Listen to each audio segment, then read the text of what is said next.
नमस्ते दोस्तों, कैसे हैं आप सब। उम्मीद करता हूँ बढ़िया होंगे और घर पे रह के जबरदस्त तरीके से पढ़ाई कर रहे होंगे। बाहर बिल्कुल मत निकलिए, बाहर की नेगेटिविटी को बिल्कुल मत लीजिए। चलिए हम जल्दी से चालू करते हैं। आज का जो हमारा टॉपिक है, जो पूरे समय डिस्कशन में बना हुआ है पिछले कुछ 4 से 5 दिनों से, पहला है एमएसपी, मिनिमम सपोर्ट प्राइस। और दूसरा जो टर्म आपने लगातार सुना होगा, स्वामीनाथन कमीशन की रिपोर्ट। और ऐसा बोला जा रहा है, ऐसा टर्म्स यूज किया जा रहा है कि स्वामीनाथन कमीशन की रिपोर्ट को इम्प्लीमेंट ही नहीं किया जा रहा है प्रेजेंट गवर्नमेंट के द्वारा। देखिए, इशू इतना सा है कि प्रेजेंट गवर्नमेंट एग्रीकल्चर रिफॉर्म करना चाहती है। हमारे लास्ट वीडियो में हमने ये भी डिस्कशन किया था, अंडर आत्मनिर्भर भारत के अम्ब्रेला के अंडर में एक बड़ा एग्रीकल्चर रिफॉर्म करना चाह रही है।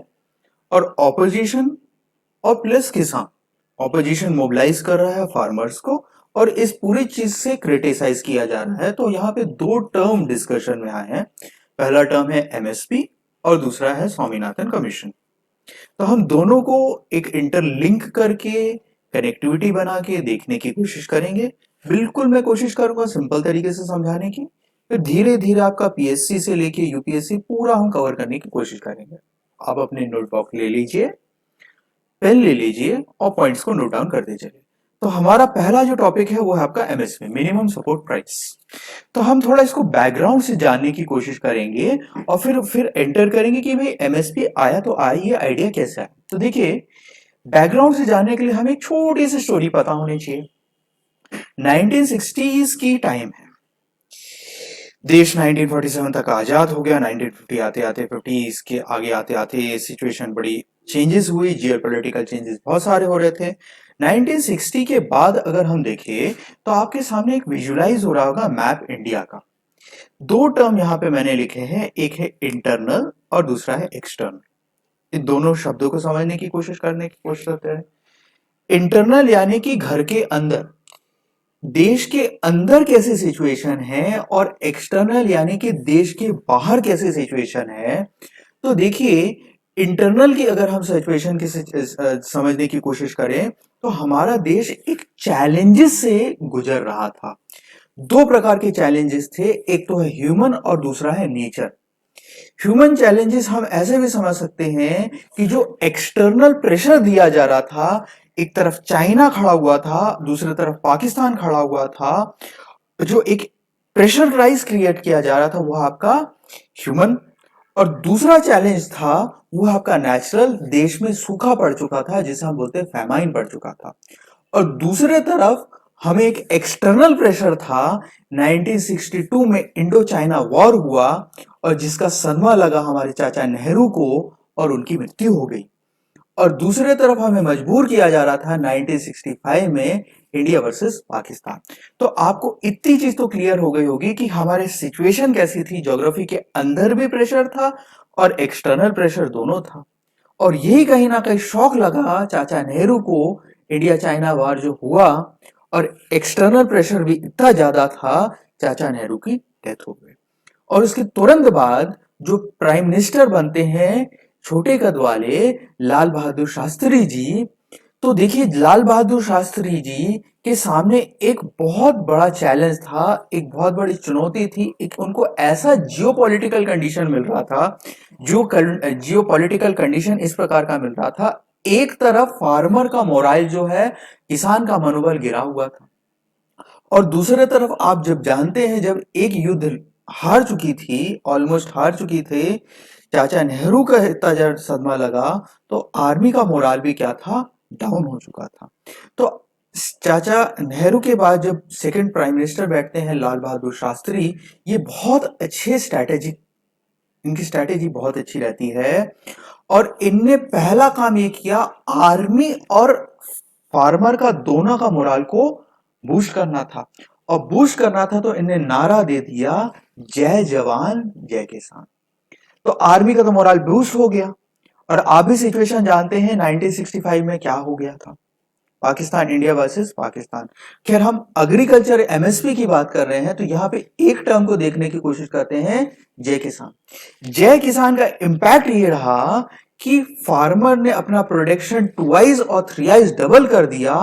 बट डबल करने के बाद में जवान का पेट तो भर दिया, जनता का पेट भी भर दिया, मगर सप्लाई क्या हो गई, मल्टीप्लाई हो गई। और आपको ये भी जानते हैं कि अगर टमाटर बहुत अधिक आ जाए तो वो जमीन पे आ जाता है, यानी कि प्रोडक्शन तो डबल हो गया मगर इकोनॉमिकल लॉस किसान को होने लगा।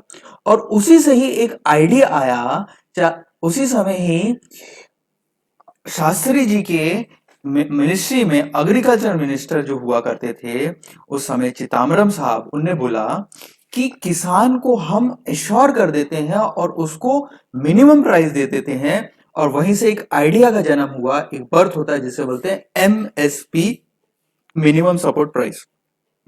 तो फाइनली 13 अक्टूबर 1964 को डिसाइड किया गया कि एमएसपी दिया जाए, मगर कुछ एडमिनिस्ट्रेटिव रीजन की वजह से एमएसपी डिक्लेयर तो हो गया मगर वो कहीं ना कहीं फार्मर तक नहीं पहुंच पाया। ये एक सबसे बड़ा दुर्भाग्य हमारे देश में।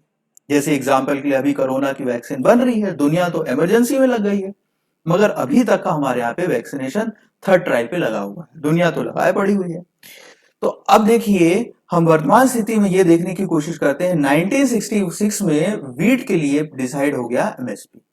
तो आपको इतनी चीज तो क्लियर हो गई होगी कि ये जो आइडिया आया एमएसपी का कहां से आया, तो हमने एक बैकग्राउंड जान लिया। अब हम जानने की कोशिश करें कि ये भला एमएसपी होता है तो क्या होता है, व्हाट इज एमएसपी, और एमएसपी निकाला कैसे जाता है। तो हम पहले बिल्कुल सिंपल सी बात करते हैं, एमएसपी। तो एक छोटा सा डेफिनेशन लिख लीजिए student. MSP is that price where a government is ready to buy a farmer's product. इसको हम एक एग्जाम्पल के समझते हैं। एक हम एक्स नाम का किसान रख लेते हैं, इसका नाम रख लेते हैं मांगीलाल, और ये मांगीलाल रहता है मानेगांव में। उदाहरण के लिए अगर ये 10 टन गेहूं उपजा रहा है अपने 5 एकड़ की खेती में, और मानेगांव में टोटल 20 टन अगर गेहूं उपज गया, तो प्रोडक्शन तो डबल हो गया, और प्रोडक्शन जब डबल हो गया तो सप्लाई भी हो जाएगी क्या, डबल। और जब सप्लाई डबल हो जाएगी तो आप जानते हैं, जैसे कि मैंने आपको बताया, जब मार्केट में टमाटर अधिक आ जाता है तो वो रोड पे गिरने लग जाता है। अब इसको प्राइस जो है नहीं मिलेगा।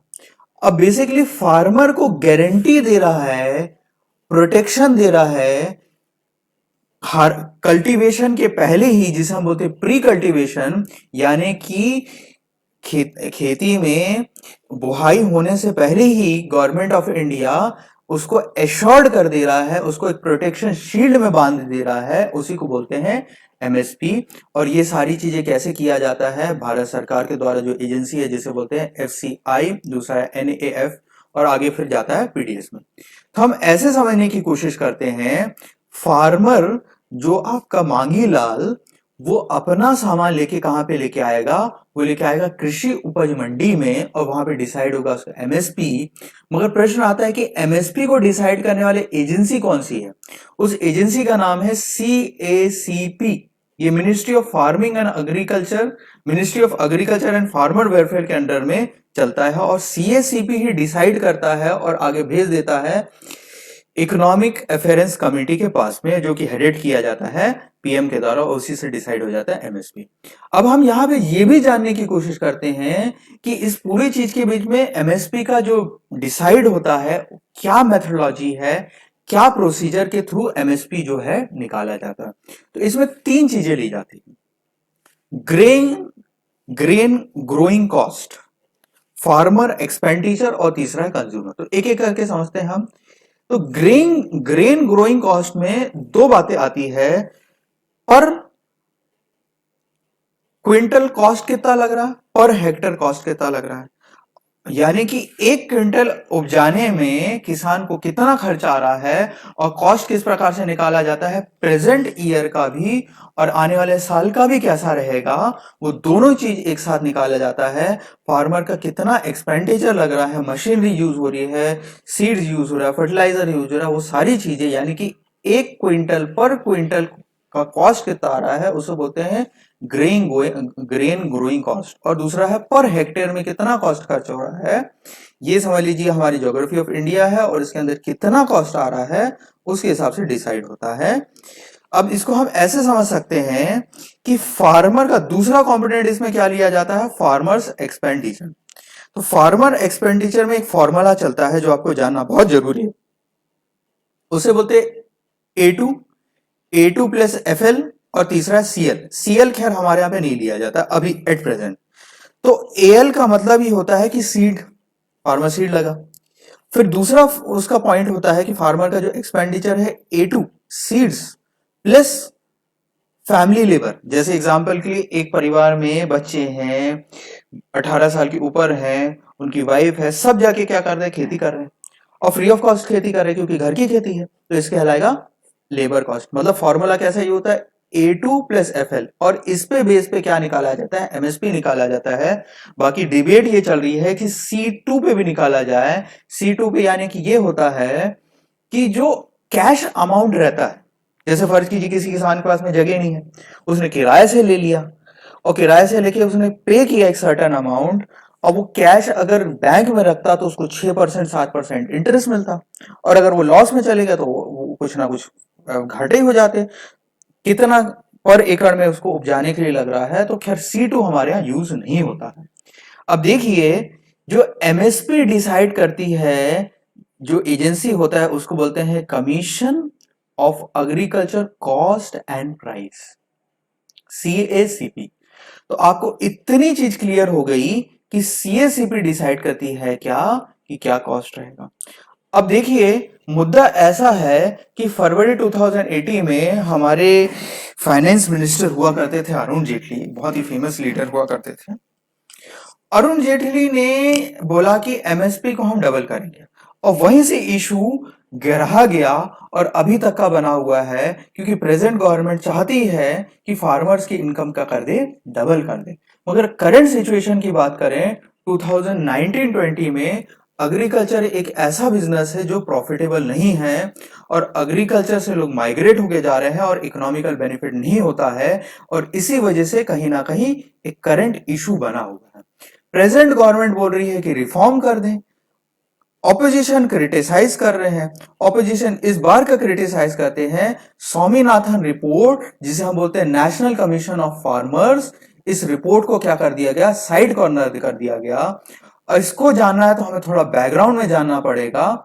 जब स्वामीनाथन रिपोर्ट बनी तो एक कमिटी को कॉन्स्टिट्यूट किया गया, NFC, national commission for farmers, chairmanship under the professor M S Swaminathan. नवंबर 2004 को ये कमिटी कॉन्स्टिट्यूट हुई। अब देखिए, सबसे गजब की बात यह है कि रिपोर्ट सबमिट करती है 2006 में, और आप जानते भी हैं 2004 से लेकर 2009 के बीच में गवर्नमेंट थी यूपीए की, और उसने इंप्लीमेंट नहीं किया। 2009 से लेकर 13 तक का यूपीए टूल चला था, उस सभी इंप्लीमेंट नहीं किया। हमें यह जानना है कि ये रिकमेंडेशन क्या देते हैं एम स्वामीनाथन, प्रोफेसर स्वामीनाथन। उनने मॉडल जो दिया उसमें दोनों लोग थे, एक तो फार्मर भी था और साथ ही साथ कंज्यूमर था। फार्मर चाहता है कि उसका प्रॉफिट क्या हो जाए, डबल हो जाए। कंज्यूमर ये चाहता है, कस्टमर ये चाहता है कि उसका प्राइस जो हो जाए, कम हो जाए। तो उन्होंने एक बीच का मॉडल निकाला कि एमएसपी में जितना भी खर्चा आ रहा है, एक्सपेंडिचर हो रहे हैं प्रोडक्शन के लिए, उसका 150%, जितना भी खर्चा आ रहा है समझ कीजिए 100 रुपए, उसका 150% और वो रहेगी आपकी एमएसपी।